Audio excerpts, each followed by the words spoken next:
اور اپنی روزی روٹی رزق کو کیا ہے حلال پر اکتفا کرنے کا ہمیں کیا ہے حکم دیا گیا ہے. جی اللہ تبارک و تعالیٰ کا فرمان قرآن مجید میں وَلَا تَأْكُلُوا أَمْوَالَكُمْ بَيْنَكُمْ بِالْبَاطِلِ وَتُدْلُوا بِهَا إِلَى الْحُكَّامِ لِتَأْكُلُوا فَرِيقًا مِّنْ أَمْوَالِ النَّاسِ بِالْإِثْمِ وَأَنْتُمْ تَعْلَمُونَ. جی تم آپس میں ایک دوسرے کے مال کو ناحق طریقے سے باطل طریقے سے نہ حاصل کرو، نہ کھاؤ. صحیح. اور وَتُدْلُوا بِهَا إِلَى الْحُكَّامِ لِتَأْكُلُوا فَرِيقًا مِّنْ أَمْوَالِ النَّاسِ. دوسرے کے مال کے معاملے کو تم لے کر کے حکام تک جو ہے پہنچ جاتے ہو کہ جو ذمہ دار ہیں، جو ذمہ دار ہیں، جی تاکہ ان کے ذریعے تم دوسرے کے مال کو ناحق طریقے سے کیا ہے ہتھیا سکو، غصب کر سکو. جی حالانکہ تم علم رکھتے ہو، جانتے ہو کہ یہ ایسا کرنا غلط ہے اور یہ مال تمہارا نہیں بلکہ دوسرے کا مال ہے. جی. تو واضح طور پر کیا ہے ادھر جو ہے منع کیا گیا کہ دوسرے کے یعنی کوئی صاحب اقتدار ہے، کوئی ذمہ دار ہے، کوئی آفیسر ہے تو اسے تھوڑی سی رشوت دے دی اور اس کے عوض دوسرے کا ناحق بہت سارا مال جو ہے اس پر قبضہ کر لیا. یعنی فیصلہ اس سے اپنے حق میں کروا لیا. تھوڑا سا مال اس کو دے کر بہت بڑا مال ناجائز ناحق کسی دوسرے کا جو ہے وہ ہڑپ کر گئے. جی.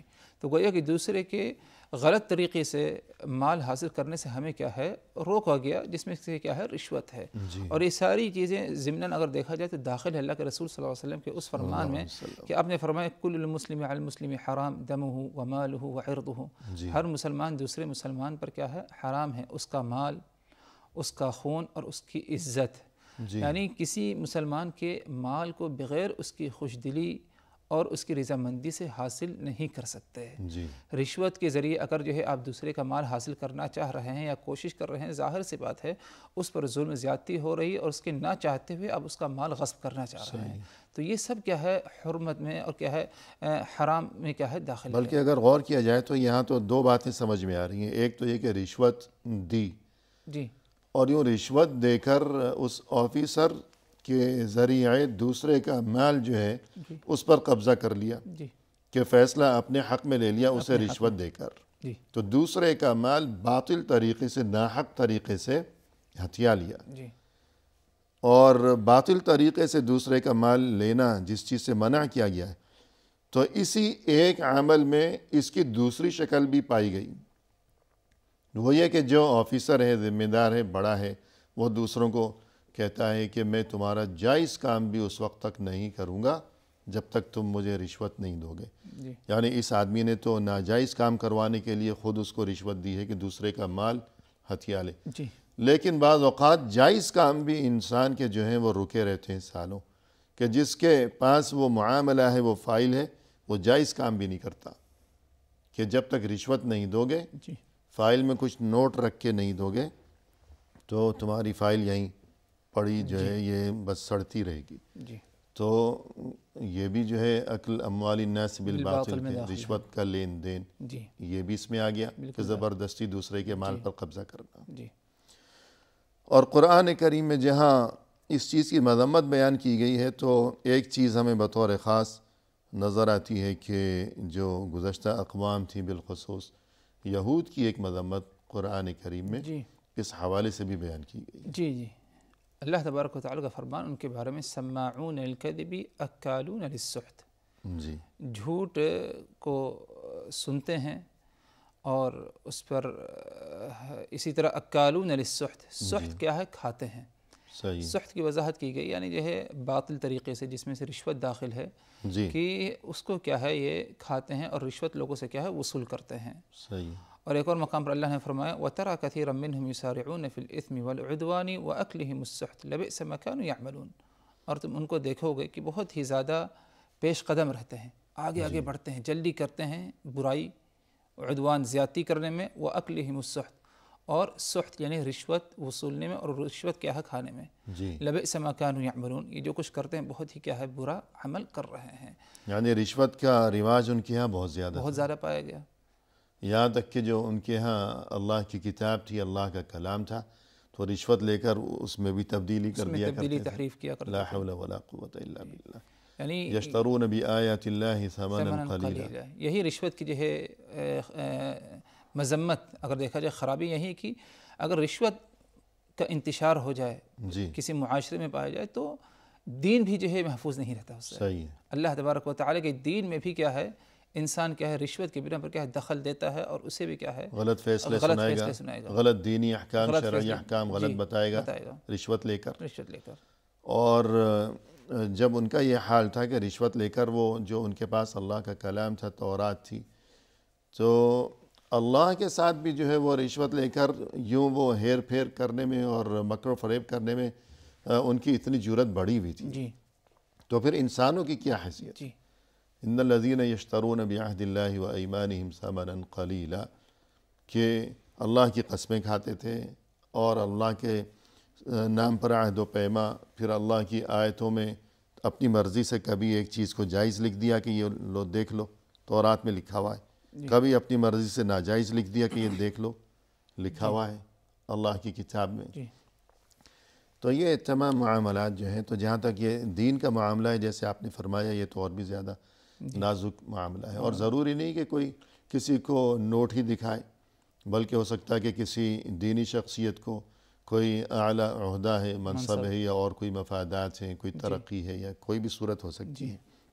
تو یوں یہ تمام چیزیں رشوت میں شامل ہیں, اور یہ بہت بڑا گویا کہ ایک فتنہ ہے تمام امت کے لیے. تو اس بارے میں مزید کچھ فرمائیے گا کہ اللہ کے رسول صلی اللہ علیہ وسلم کی طرف سے لعنت بھی وارد ہوئی. جی, رسول اللہ صلی اللہ علیہ وسلم نے جو وعید سنائی ہے رشوت سے متعلق, اب صلی اللہ علیہ وسلم کا فرمان لعنت اللہ علی الراشی والمرتشی. جی, ایک دوسری روایت میں اضافہ ہے الرائش کا, یعنی لعنت اللہ علی الراشی والمرتشی والرائش. جی, رسول اللہ صلی اللہ علیہ وسلم نے لعنت بھیجی, اللہ تبارک و تعالیٰ کی لعنت ان پر ہو جو راشی ہے, مرتشی ہے اور رائش ہے. جی, راشی یعنی دینے والا, مرتشی لینے والا, اور رائش جو ذریعہ بنتا ہے, دلالی کرتا ہے دو لوگوں کے درمیان, رشوت دلواتا ہے, ڈیل کرتا ہے دونوں کے درمیان, جو ایجنٹ ہے. ان تینوں پر اللہ تبارک و تعالیٰ کی کیا ہے لعنت ہو. صحیح, یعنی تینوں گناہ میں کیا ہے برابر ہیں. صحیح, تینوں گناہ میں برابر ہیں, تینوں لعنت کے مستحق, تینوں لعنت کے مستحق, دینے والا بھی, لینے والا بھی, اور درمیان میں جو دلالی یا جو ایجنٹ ہے وہ بھی کیا ہے اس میں کیا ہے شامل ہے. صحیح. اور لعنت کا مطلب سمجھتے ہیں ہم کہ جو ہے اللہ تبارک و تعالیٰ کی رحمت سے اور مہربانی سے, خیر و بھلائی سے کیا ہے محرومیت ہو.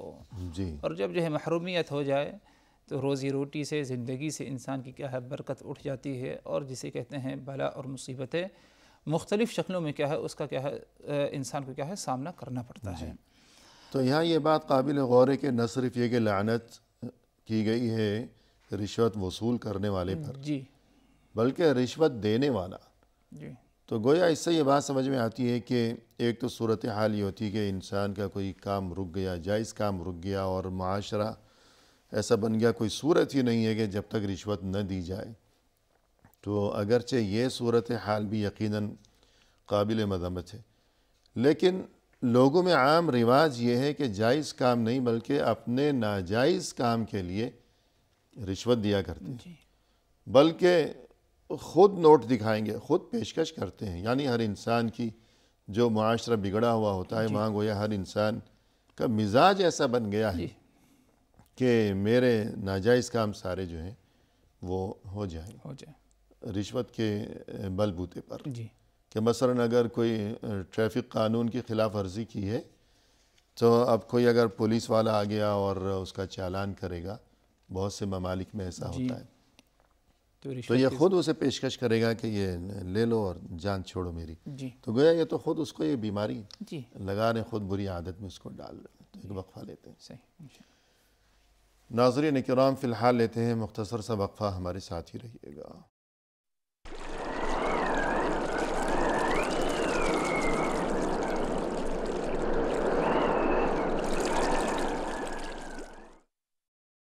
محترم ناظرین, وقفے کے بعد ہم حاضر خدمت ہیں. آئیے سلسلہ گفتگو کو آگے بڑھایا جائے اپنے مہمان کی زبانی. شیخ, وقفے سے قبل گفتگو چل رہی تھی کہ رشوت کا لینا دینا اور اس چیز کی دلالی کرنا, جو ایجنٹ ہے اس پر بھی لعنت, جو لیتا ہے رشوت اس پر بھی لعنت, جو رشوت پیش کرتا ہے اس پر بھی لعنت وارد ہوئی ہے. رسول اللہ صلی اللہ علیہ وسلم کی طرف سے اللہ کی لعنت وارد ہوئی ہے۔ جی تو اگر غور کیا جائے اپنے آس پاس اور اپنے ارد گرد کا جو ماحول ہے تو بعض اوقات ایسی صورت نظر آتی ہے کہ کوئی شخص کسی بڑے آفیسر کو، بڑے ذمہ دار کو ہدیہ پیش کرتا ہے، جی تو یہ کیا معاملہ ہے؟ جی کسی آفیسر، کسی ذمہ دار یا ایک عام انسان جی جو کہ کہیں پر ذمہ داری سنبھالا ہوا ہے، جی چھوٹی سی نوکری کیوں نہ ہو، ایک جگہ آپ کو جو ہے ایک ذمہ داری دی گئی ہے اور اس کے بدلے آپ کو ماہانہ یا جو بھی حساب ہو آپ کو ایک معاوضہ، ایک تنخواہ اور ایک اجرت دی جا رہی ہے، جی تو اس جگہ پر بیٹھے ہوئے اور اس ذمہ داری کو نبھانے کے وقت جو ہے اگر کسی کی طرف سے کچھ آتا ہے آپ کو جی تو وہ قطعی کیا ہے قبول نہ کیا جائے، صحیح، اگرچہ وہ کسی اور نام سے ہو، یعنی کوئی رشوت بول کر کے نہیں دیتا، گفٹ بول کر کے دیتا ہے مثال کے طور پر، یا کوئی اور اصطلاح استعمال کر لے، ہدیہ استعمال کر لے، جی تو اگرچہ اس کا نام بدل دیا جائے لیکن حقیقت تو وہی ہے۔ یا بہت سے لوگ کہتے ہیں کہ یہ تو بچوں کے لیے مٹھائی ہے۔ جی تو قطعی کسی قسم کی جو ہے اس چیز کو قبول نہ کیا جائے، جی کیونکہ اللہ کے رسول صلی اللہ علیہ وسلم کے زمانے میں آپ صلی اللہ علیہ وسلم نے ایک شخص کو ذمہ داری دی کہ فلاں جگہ جا کر کیا ہے ادھر کے لوگوں سے صدقات وصول کر کے کیا ہے لے آؤ، جی تو وہ شخص گیا اور جب لوٹ کر کے آیا اور آنے کے بعد کہنے لگا ھذا لکم وھذا اہدی لی، جی یہ سب جو ہے صدقہ ہے تم لوگوں کے لیے جو میں نے ادھر سے وصول کیا ہے، تم لوگوں کے لیے یعنی بیت المال کے لیے، جی اور یہ جو کچھ مال ہے یہ میرا حصہ ہے کیونکہ یہ مجھے گفٹ دیا گیا، اہدی لی، مجھے ہدیہ دیا گیا ہے۔ آپ صلی اللہ علیہ وسلم کو خبر ملی، آپ صلی اللہ علیہ وسلم جو ہے ممبر پر چڑھے اور اللہ تبارک و تعالی کہ حمد و ثنا بیان کرنے کے بعد آپ نے کہا ما بال عامل ابعثه فیقول، کیا بات ہے کہ میں عامل کو یعنی ایک کبھی کسی شخص کو بھیجتا ہوں کچھ ذمہ داری دے کر کے، زکوٰۃ کی وصولی کے لیے کارندہ، جی، اور جب لوٹ کر کے آتا ہے تو وہ کہتا ہے کہ یہ تمہارے لیے بیت المال کے لیے اور یہ میرے لیے ہے۔ آخر کار وہ اپنے ماں باپ اپنے گھر میں کیوں نہیں بیٹھا رہ گیا، جانے کے بجائے بیٹھا رہتا تو دیکھتا کہ اسے ہدیہ ملتا ہے یا نہیں ملتا۔ جی یعنی اگر اس کی یہ ذمہ داری نہ ہوتی، یہ پوسٹ، یہ منصب اس کے پاس نہ ہوتا، وہ اپنے گھر میں بیٹھا ہوتا، تب ہم دیکھتے کہ کون آ کر اسے کوئی ہدیہ پیش کرتا ہے۔ جی، اور آپ نے کہا والذی نفس محمد بیدہ، اس ذات کی قسم جس کے ہاتھوں میں محمد صلی اللہ علیہ وسلم کی جو ہے جان ہے، کہ تم میں سے کوئی بھی شخص اس قسم کے مال کو حاصل کر لے اور قیامت والے دن جب وہ حاضر کیا جائے گا تو اس کی گردن میں اونٹ یا گائے یا بکری کیا ہے لٹکا دی جائے گی، اور اس حالت میں اسے کیا ہے پیش کیا جائے گا، کیونکہ جو ہے صدقات وغیرہ جو وصول کرنا تھا اس میں سے بہت بڑا حصہ مویشیوں میں سے ہوا کرتا تھا، جی چوپائے وغیرہ، جی، تو آپ نے جو ہے اس لیے جو ہے یہ مثال دی، اور آپ نے کہا اس کے بعد کہ اللہم ہل بلغت، اے اللہ میں نے کیا ہے بلاغ یعنی جو ہے پیغام کو کیا ہے، تعلیم کو کیا ہے پہنچا دیا ہے، اور آپ نے 2 دفعہ یہ بات جو ہے کہی، تو اس یعنی اگر کسی کو اسلامی بیت المال کی طرف سے کارندے کے طور پر جو ہے اور اس سرکاری جو ادارہ اموال ہے جی اس کے ملازم کی حیثیت سے کہیں روانہ کیا گیا ہے جی کہ وہ زکوٰۃ صدقات وغیرہ کی وصولی کرے، تو اب اگر کسی نے اسے ہدیہ دیا ہے اور ہدیہ دینے کا مقصد یہ ہے کہ وہ خوش ہو جائے اور ذرا اپنا ہاتھ ہلکا رکھے اور ہم سے تھوڑا وصول کرے، زیادہ وصولی نہ کرے، یہ مقصد ہے، یہ مقصد ہے، تو اگر کسی نے اسے اونٹ دیا ہے تو قیامت کے دن وہ آئے گا، وہ اونٹ اس کے کندھے پر بلبلاتا ہوا چلا آ رہا ہوگا، اور کسی نے اسے گائے دی ہے ہدیے میں تو اس کے کندھے پر گائے ہوگی، گائے لیے چلا آ رہا ہوگا، بکری دی ہے تو بکری ہوگی چلاتی ہوئی اس کے کندھے پر، یوں الغرض ناجائز طور پر اس نے جو وصولی کی ہے، جو چیز وصول کی ہے، تو قیامت کے دن سبھی کے سامنے میدان حشر میں اپنے کندھے پر وہی چیز وہ لیے چلائے گا، تو کتنی بڑی رسوائی ہوگی۔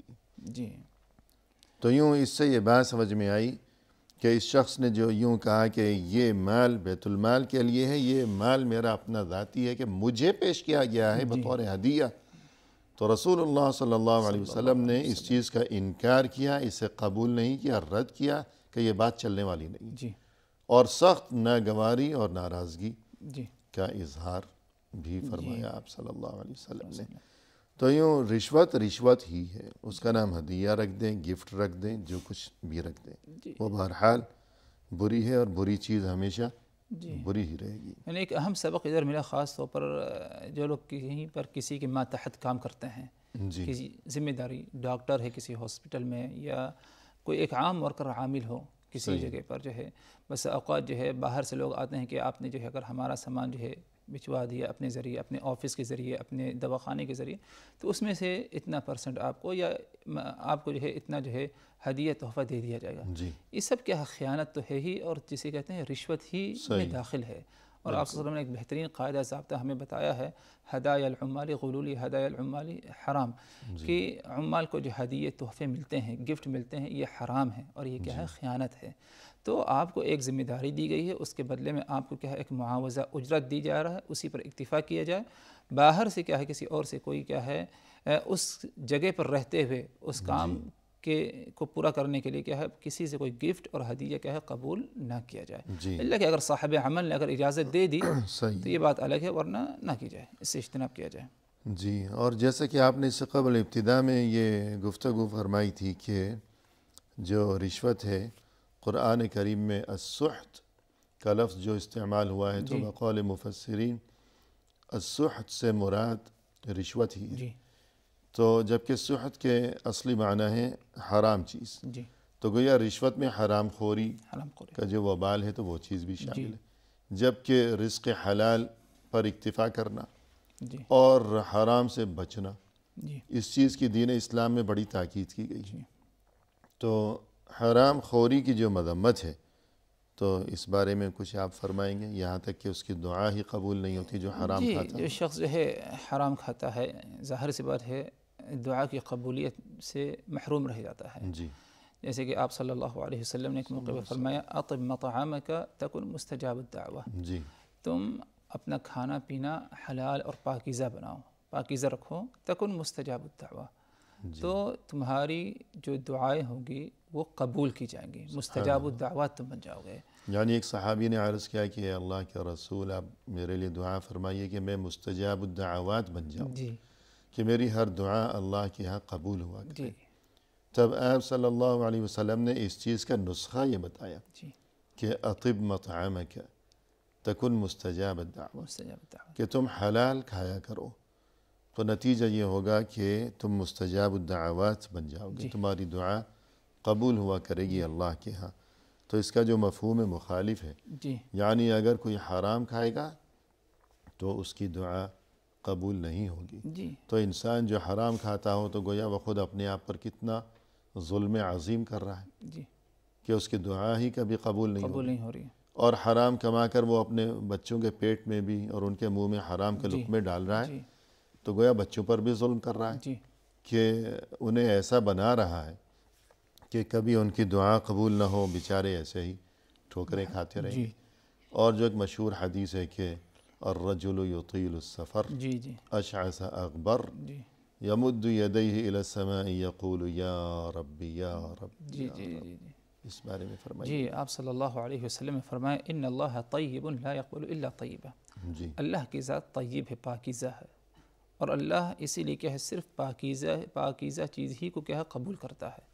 وَإِنَّ اللَّهَ أَمَرَ الْمُؤْمِنِينَ بِمَا أَمَرَ بِهِ الْمُرْسَلِينَ، اور اللہ نے ایمان والوں کو اسی بات کا حکم دیا جس بات کا حکم انبیاء کرام رسول اور پیغمبروں کو دیا۔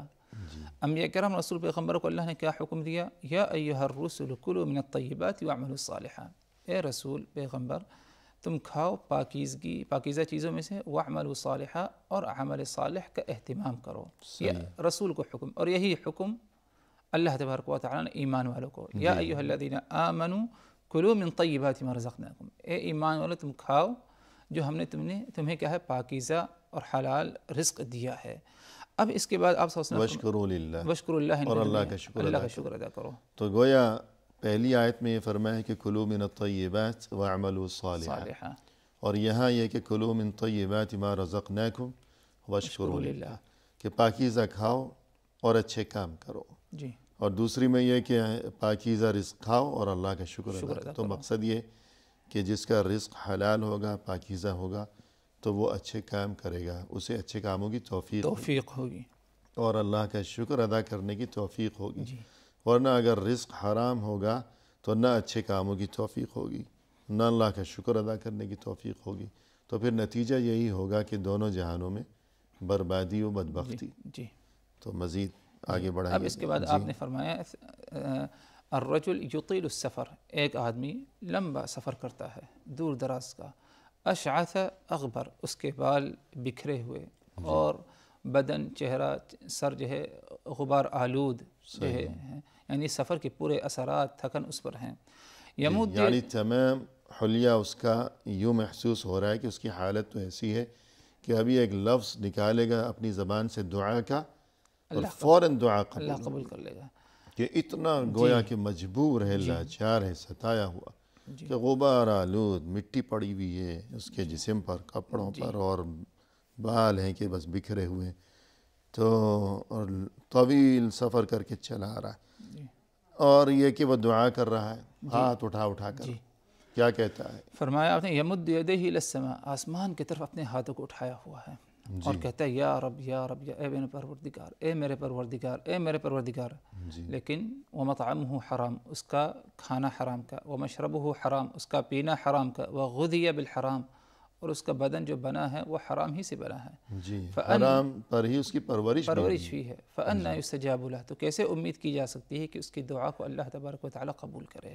جی لا حول ولا قوت، یعنی دعا کی قبولیت کے کئی آثار پائے گئے در بظاہر، آسمان کی طرف ہاتھ اٹھانا، ہاتھ اٹھا کر دعا کرنا، یہ قبولیت، یوں گڑ گڑانا، فریاد کرنا، یا رب کہنا، آہوزاری، اور عاجزی انکساری پائی گئی، اس کے اندر حلیہ اس کا اسی طرح ہے، لیکن اس کے باوجود یہ جواب ہے فأنى يستجاب له، کیسے امید کی جا سکتی ہے کہ اللہ تبارک و تعالی اس کی دعا کو کیا قبول کرے؟ جی بہت سے لوگ سوچتے ہیں کہ ہماری دعا کیوں قبول نہیں ہوتی، محاسبے کی ضرورت ہے۔ جی ہاں، تو اپنا جائزہ لینا چاہیے اور اپنے آپ کو ٹٹولنا چاہیے۔ جی تو اسی طرح ایک بہت اہم ترین حدیث ہے کہ لا تزول قدم عبد یوم القیامہ جی حتی یسأل عن اربع، اس بارے میں فرمائیے گا۔ جی بہت ہی اہم حدیث ہے، جس پر اگر غور کیا جائے تو ہم میں سے ہر ایک کو اس حدیث کو سننے کے بعد، سمجھنے کے بعد اپنا جائزہ، اپنا محاسبہ کرنا چاہیے۔ جی فرمایا آپ صلی اللہ علیہ وسلم لا تزول قدم عبد یوم القیامۃ حتی یسأل عن اربع خصال، جی 4 باتیں ایسی ہیں جب تک کہ اس کے بارے میں سوال نہ ہو جائے انسان سے، قیامت والے دن اس وقت تک اس کا قدم آگے نہیں بڑھ سکتا ہے، جی اپنی جگہ سے ہل نہیں ٹل نہیں سکتا۔ نمبر 1 عن عمرہ فیما افناہ، اس کی عمر کے بارے میں کہ اس نے اپنی عمر کو کہاں پر صرف کیا، جی کیا کام کرتا رہا، اللہ نے چاہے مختصر عمر دی ہو یا لمبی عمر سے نوازا ہو، اس عمر کو تم نے کہاں پر استعمال کیا، کہاں پر کیا کام کیا تم نے اس کے ذریعے۔ جی وعن شبابہ فیما ابلاہ، اور اس کی جوانی کے بارے میں کہ اپنی جوانی کو تم نے کہاں پر صرف کیا۔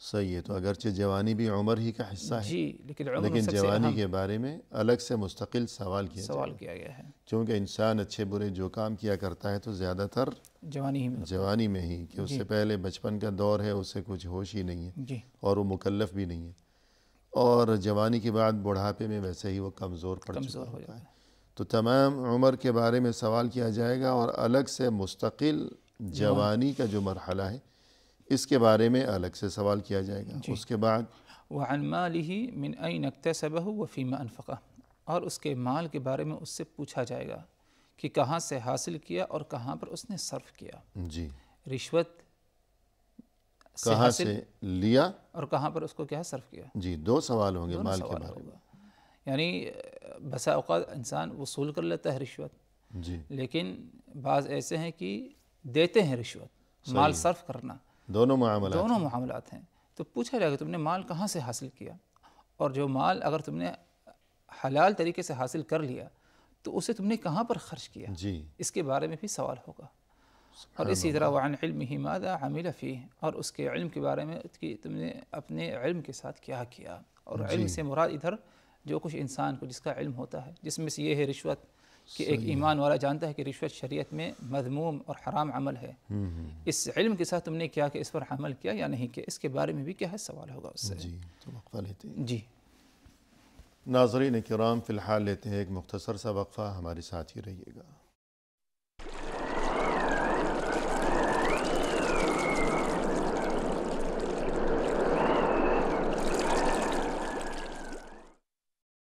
ناظرین، وقفے کے بعد ہم حاضر خدمت ہیں. آئیے سلسلے گفتگو کو اب پائے تکمیل تک پہنچایا جائے اپنے محترم مہمان کی زبانی.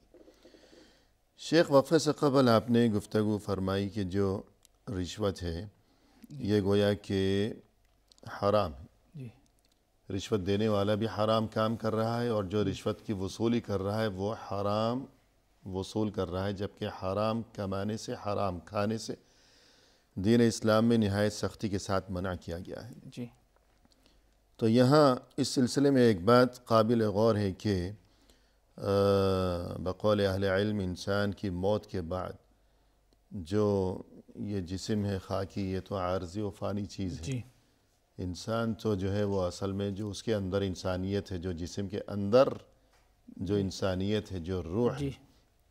اس چیز کا نام ہے اصل میں انسان. تو موت کے بعد یہ جسم جو ہے جب اس میں ٹوٹ پھوٹ کے معاملات شروع ہوتے ہیں، اللہ سبھی کے ساتھ آسانی فرمائے. آمین. تو یہ جو سراپا ہے، زندگی بھر انسان جو ہے وہ پیسے کے لیے اور مال کی ہوس میں اور مال کا پجاری بنا رہا، خود کو ہلکان کیے رکھا، نہ حلال کی فکر نہ حرام کی تمیز، تو کھاتا ہے جو مرضی مل جائے. تو مرنے کے بعد یہ جو جسم ہے تو یہ جو اس میں خرابی پیدا ہوگی، ٹوٹ پھوٹ، جی. گلنا، سڑنا، جی. تو یہ کہاں سے شروع ہوگا اور کھانے سے کیا تعلق ہے اس کا؟ جی. جی، ظاہر سی بات ہے. یعنی بعض اہل علم کے بقول جیسا کہ فرمایا کہ ان اول ما ينتن من الانسان بطنه. جی. کتنا عجیب معاملہ ہے. جی. جی، فرمایا یعنی بعض صحابہ کرام سے یہ اثر ثابت ہے کہ ان اول ما ينتن من الانسان بطنه فمن استطاع ان لا يأكل الا طيبا فليفعل. جی. کہ سب سے پہلے انسان کے جسم میں موت کے بعد جو چیز بگڑ جائے گی، خرابی اور جہاں سے گلنا سڑنا شروع ہوگا، وہ اس کا پیٹ کا حصہ ہے. جی. اس کا پیٹ کا حصہ ہے. فرمایا آپ نے فمن استطاع ان لا يأكل الا طيبا فليفعل. تو تم میں سے اگر ہو سکے تو ہر ایک بس حلال ہی کھائے، بلکہ ضرور حلال ہی کھائے. ضرور حلال ہی کھائے. یعنی پیٹ کے لیے جو ہے، کھانے کے لیے انسان نے ساری عمر جو ہے اللہ کو بلایا، جی، حلال و حرام کی تمیز کو بلایا، لیکن کیا ہوگا مرنے کے بعد پیٹ ہی سے جو ہے نا وہ سب سے پہلے گلنے سڑنے کا سلسلہ شروع ہوگا. جی. اور اسی طرح بعض اہل علم کے بقول جو ہے اسی حوالے سے ایک اور بات بھی بہت اہم، کہ میت کو جب دفن کر دیا جاتا ہے تو اس کے جسم میں جو گلنا سڑنا یہ سلسلے شروع ہوتے ہیں. جی. تو سب سے پہلے دو مقامات سے، ایک پیٹ اور دوسری اس کی شرمگاہ. سب سے پہلے یعنی ایک تو جہاں سے کھانا گیا ہے، دوسرا جہاں سے اس کا اخراج ہوا ہے. تو شرمگاہ کے معاملے میں بھی انسان جو ہے اس کا غلط استعمال اور شہوت پرستی اور دنیا میں حلال و حرام کی تمیز کیے بغیر نفسانی خواہشات کا غلام بنا رہے کوئی انسان، اور یوں غلط تعلقات. اور دوسری چیز وہی جس کا ہم تذکرہ کر رہے ہیں کہ حلال کھانا، حرام سے بچنا، رشوت سے بچنا. تو یہ دو چیزیں جن کی وجہ سے انسان ساری زندگی گمراہی کا شکار رہا ہے، یا کھانے پینے کا اور پیٹ کا معاملہ، یا پھر شہوتوں کے معاملات، شرمگاہ کا غلط استعمال. تو مرتے ہی یہی دو چیزیں سب سے پہلے گلنا سڑنا یہیں سے شروع ہو. اس کے بعد اگر ہم آپ سے یہ جاننا چاہیں کہ رشوت میں جو بہت سی قباحتیں ہیں، معاشرے میں خرابیاں پھیلتی ہیں رشوت کی وجہ سے، تو ایک چیز ہمیں یہ نظر آتی ہے کہ ہمتیں پست ہو جاتی ہیں، کہ ہر کوئی یہ سوچتا ہے کہ میں محنت کیوں کروں، ایک نوٹ دکھا دوں کام بن جائے گا. اور جسے رشوت دی جا رہی ہے وہ سوچتا ہے کہ میں کیوں محنت کروں، بس لوگوں کو کہہ دوں کہ مجھے نوٹ دے دیا کرو تو بیٹھے بٹھائے میرے بھی خزانے بڑھتے رہیں گے. تو یہ محنت سے جیت چرانا یہ ایک بڑی خرابی ہے. اس سے پھر اور مزید خرابیاں پیدا ہوتی ہیں. اس بارے میں کچھ فرمائیے گا. جی، یعنی اخلاقی انحطاط تو ہے ہی، اور اسی طرح ہمت بھی کیا ہے اس میں پست ہو جاتی ہے۔ صحیح۔ حالانکہ سب سے بہترین رزق اور سب سے بہترین کمائی جو بتائی گئی ہے پاکیزہ شریعت میں، وہی جو انسان اپنی محنت سے حاصل کرے۔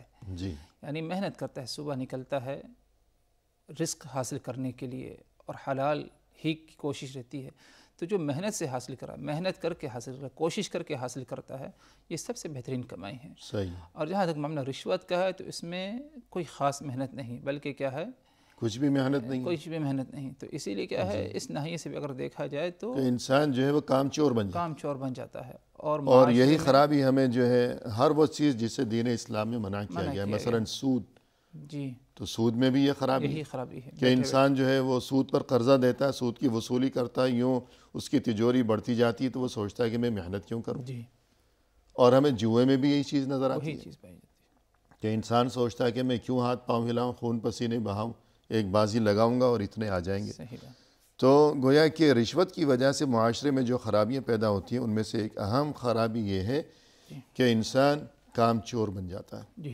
جبکہ یہ چیز اچھی نہیں ہے۔ دین اسلام کا حکم یہ ہے کہ انسان محنت کرے، ہمت سے کام لے، مشقت کیا کرے، اور یہ کہ جستجو کا اور جد و جہد کا راستہ اپنائے۔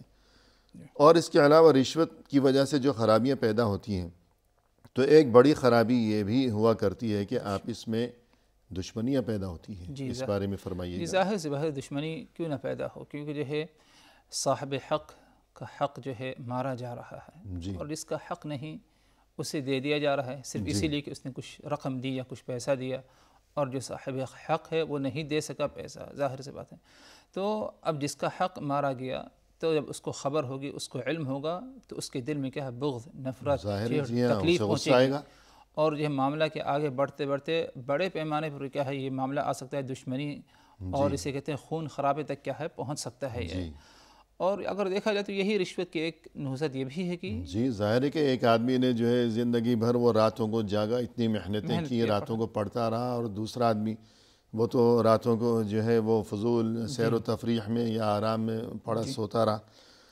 تو جس نے محنت کی ہے جب وہ دیکھے گا کہ بھائی میرے نمبر کم کیسے آ گئے، میں نے تو بہت اچھا پرچہ حل کیا تھا، جی اور دوسرا جو راتوں کو سیر کرتا رہا یا سویا پڑا رہا بے خبر، جی اس کے نمبر اتنے زیادہ آ گئے، جی اور میں چھٹی کے دن بھی جو ہے اپنی آنکھیں پھوڑتا رہا، بیٹھ کے پڑھتا رہا، اور یہ تو وہاں چھٹی کے دن میں نے دیکھا گراؤنڈ میں یہ تو کھیل کود میں لگا ہوا تھا، پھر نمبر اس کے زیادہ آ گئے۔ صحیح، اور جب تحقیق کی گئی تو پتہ چلا کہ رشوت دی گئی، رشوت دی گئی ہے۔ یا اسی طرح فرض کیجئے کسی ملازمت کا، نوکری کا معاملہ ہو، تو وہاں بھی کہ نالائق جو ہے اس کو مل گئی وہ ملازمت، اور حقدار دیکھتا رہ گیا اپنی تمام تر خوبیوں اور قابلیتوں سمیت، تو دل میں نفرتوں کا طوفان، ایک لاوا اندر ایک لاوا جو ہے، کبھی یہ لاوا جو ہے پھوٹ پڑے گا اور یہ سب کو بہا لے جائے گا، جلا کر راکھ کر ڈالے گا۔ اور قرآن کریم میں تو یہود کے بارے میں بھی یہی فرمایا کہ وہ رشوتوں کا لین دین، ان میں یہ سب کچھ، تو پھر حق تلفیاں، تو جو کوئی مظلوم اور محروم ہوا کرتا تھا، تو پھر آخر نتیجہ کیا ہوا کہ وہ وَأَلْقَيْنَا بَيْنَهُمُ الْعَدَاوَةَ وَالْبَغْضَاءَ إِلَى يَوْمِ الْقِيَامَةِ، تو قیامت تک کے لیے ہم نے ان کے آپس میں کیا ہے ایک دوسرے کے لیے نفرت اور کیا ہے دشمنی کیا ہم نے کیا ہے ڈال دیا۔ تو اس کی بڑی وجہ بھی رشوت ہی بنی ہے، رشوت ہی بنی ہے۔ اور ظاہر سی بات ہے، یعنی جیسے بات آئی کہ جو ہے ایک دوسرے کے ساتھ دشمنی ہوگی، اور دشمنی نتیجہ ہے ظلم کا۔ جی ہاں، اور ظلم کا ایک اہم نتیجہ یہ ہے کہ اللہ تبارک و تعالیٰ کی طرف سے کیا ہے عذاب کا مستحق ہے، صحیح ہے، جیسے کہ اللہ کے رسول صلی اللہ اور دنیا میں بھی عذاب، دنیا میں بھی عذاب کا مستحق۔ اللہ کے رسول صلی اللہ علیہ وسلم نے فرمایا کہ کوئی گناہ ایسا نہیں کہ جس کی سزا اللہ تبارک و تعالیٰ آخرت سے پہلے دنیا میں، تیرے آخرت میں اس کی سزا ہے، جی، لیکن دنیا میں بھی اسے اس کی سزا مل جاتی ہے۔ وہ دو گناہ ہے، صحیح، البغی و قطیعۃ الرحم، ایک تو ہے قطع رحمی، اور دوسرا ہے بغی، یعنی جو ہے ظلم اور زیادتی کرنا۔ تو رشوت کے ذریعے اگر آپ نے جو ہے دوسرے کے حق کو مارا ہے، تو ظلم کیا، تو آپ نے اس پر ظلم کیا ہے، تو اس کی سزا آخرت میں تو ہے ہی، لیکن جو ہے دنیا میں بھی اللہ تبارک و تعالیٰ اس کی سزا موت سے پہلے انسان کو ضرور دے گا۔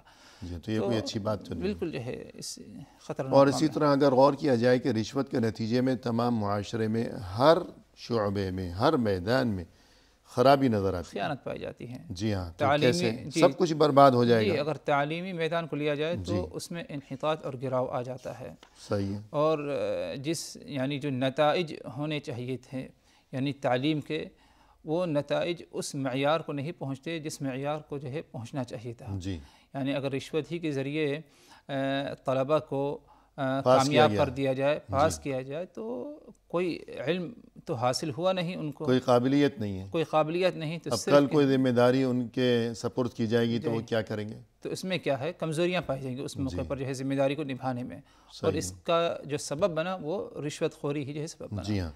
تو کل کو یہی جو ہے یہ استاد بنیں گے، جی یہ قوم کو پڑھائیں گے آگے. جی فرض کیجئے تو پھر کیا بنے گا کہ فاقد الشیء لا یعطی، کہ خود اس کے پاس ایک چیز نہیں ہے تو وہ دوسروں کو کیسے دے گا، کہ رشوت دے کر وہ پاس ہو کر یہاں تک پہنچے آئے. اور اگر تعمیر کی بات کی جائے، گھر بنانا، عمارت بنانا، جی اور انجینئر صاحب جو ہیں ان کی جو ڈگری ہے وہ تو رشوت دے کر حاصل کی گئی ہے.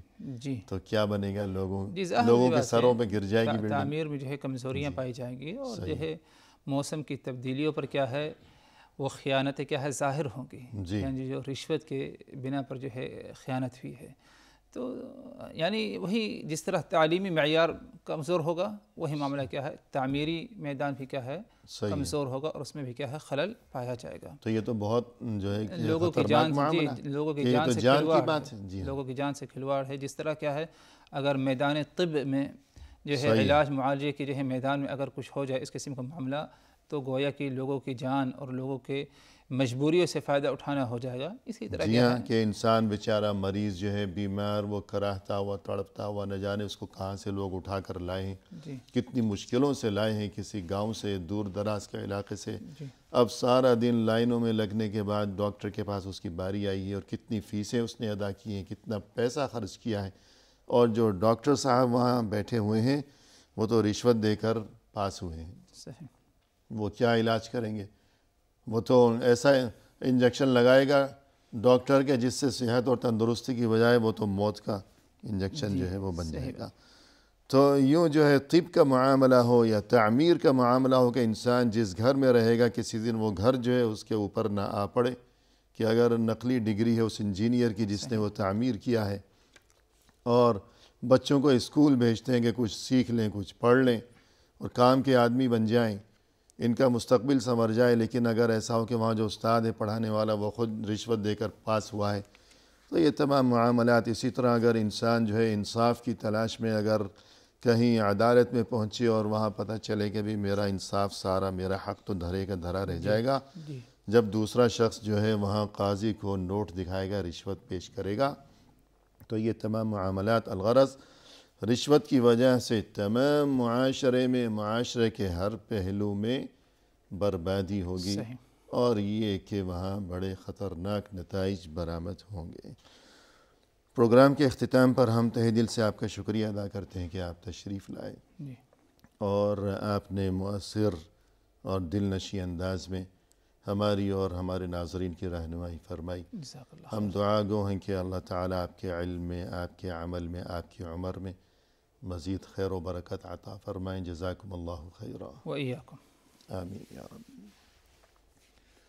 اور اسی کے ساتھ ناظرین کرام، اختتامی موقع پر تہہ دل سے ہم آپ کا بھی شکریہ ادا کرتے ہیں کہ آپ نے ہمارا یہ پروگرام دیکھا، اور ہماری دلی دعا ہے کہ اللہ تعالی ہمیں دنیا و آخرت میں ہر خیر و خوبی سے نوازے، اور ہر شر، ہر آفت، ہر برائی سے اللہ تعالی ہم سبھی کو ہمیشہ محفوظ و مأمون رکھیں. ہمیں دیجیے اجازت اللہ کے حوالے. وآخر دعوانا ان الحمد للہ رب العالمین.